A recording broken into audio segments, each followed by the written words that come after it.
My daughter leaned in during dessert. Her hand was cold against mine.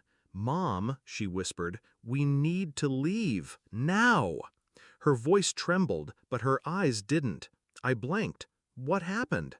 She didn't answer, just said, "You didn't look under the table." So I did.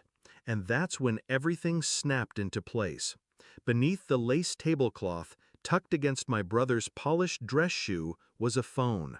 The screen was dimmed, but just visible. The red recording bar was on. Audio. He'd been recording us. Again. 10 minutes earlier, the room had been warm. My mother's roast filled the air. Wine glasses clinked. My father laughed too loudly, probably at something that wasn't funny. My brother, Daniel, sat across from me, cutting into his steak with surgeon-like precision. It looked like a normal family dinner. But normal died in this house years ago. When I was 17, Daniel pulled me aside during a camping trip. "You're adopted," he said flatly. "Mom told me when I was 8. I laughed, thought he was joking. He wasn't. I confronted my parents. They denied it, lied with tears in their eyes, claimed he was jealous, manipulative. So I believed them, because who would lie like that? Daniel, that's who.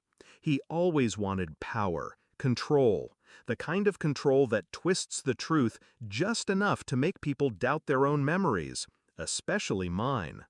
I found out the real truth at 26 after giving birth to my daughter. A DNA test to check for medical markers. A name came up, not my mother's, not my father's. I was, in fact, adopted. Not legally, quietly, illegally. The woman who gave birth to me was a teenager who worked for my dad's company, fired at 17, pregnant, paid off. It all unraveled after that. My parents begged for forgiveness, said they were trying to protect me, said it was love. But love doesn't come with bribes or forged documents or 2 decades of lies. And Daniel?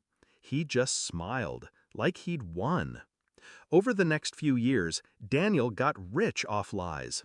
He invested early in cryptocurrency, cashed out before the crash, and bought a townhouse in D.C. with soundproofed walls.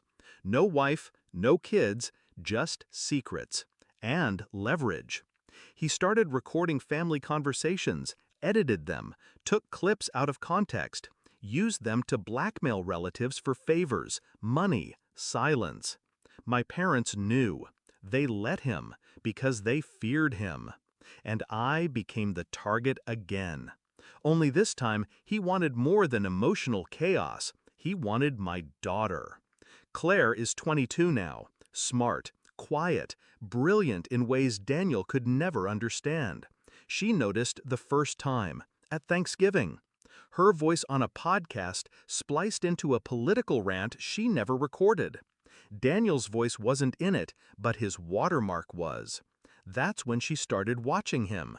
She was the one who planted the decoy text thread, accidentally left her phone unlocked near him, a fake conversation between her and me, hinting that we'd uncovered something damaging, something federal. He bit hard. I watched him sweat for a week. We came to dinner tonight to confirm it, to bait him. He hid the phone under the table, same model as mine. He thought I wouldn't notice the switch, but Claire did. She always does. When she whispered, I looked under the table, saw the red recording bar. I nodded. Then I stood up. "Claire and I have to go," I said calmly. My mother froze. "But dessert!" Daniel stood too fast. No, sit. I was about to bring out the... "Don't," I said. And then, to Claire, "Call Agent Dorsey." My parents' faces fell. Daniel's smirk cracked. He didn't know we'd recorded him.